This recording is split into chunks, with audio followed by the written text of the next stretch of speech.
Ситроенот со кој беше киднапирана малата Вања веднаш ми беше сомнителен, кажа пред судот сведокот Гоце Трајковски. Причина за тоа било неговото бавно движење, но и информацијата која ја добил од вработен во Сейф Сити, дека му припаѓал на убиениот Панче Жежовски, по кого исто така се трагаше во тој период. Трајковски со таткото на Вања, Александар Ѓорчевски, веднаш почнал да бара видеоматеријали со цел пронаоѓање на девојчето. Водејќи се под GPS системот што го имал Ѓорчевски за движењето на Света Ќерка, почнале да бараат снимки од камери од објектите во близина на зградата на улицата Наум Наумовски Борче, од каде беше киднапирана. На идејата да ги бара снимките дошол откако според неговите зборови полицијата не презела ништо. 30 полицајци само седеле како да играат жмурка, кажа сведокот. Од снимките од фризерницата гледавме возила поминаа 10-15 и за секое правевме скриншотови. Кога помина еден Ситроен, многу чадеше и му реков на Саше дека ми е сомнително тие тазе стартувани работи под саух и дека прозорците се замаглени. Ситроенот димеше и возеше со 10 км на час. Реков дека возилото ми е сомнително. Александар рече дека Вања нема шанси да се качи во вакво возило. Му се јавив на другарот во Сейф Сити откако претходно му ги пратив скриншотовите од снимките.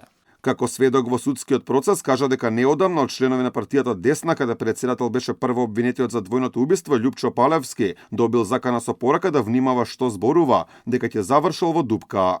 Може да напоменам дека од овие психопати овде ми се закануваат, ми испраќаат пораки на Facebook од профил Недвижности Битола, со закана да внимавам што зборувам, но потоа се издадоа дека се од партијата Десна. Имам тужба за тоа што ги псуев, но не сум јас дете од 14 години или старец да им се плашам.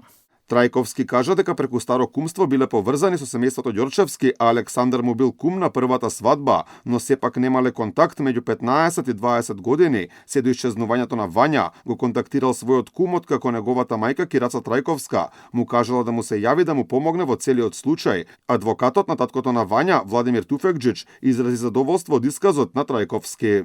Се е во корист и во полза на одбраната на Александар, бидејќи Гоце Трајковски изнесе буквално се што знае, действија кои ги преземал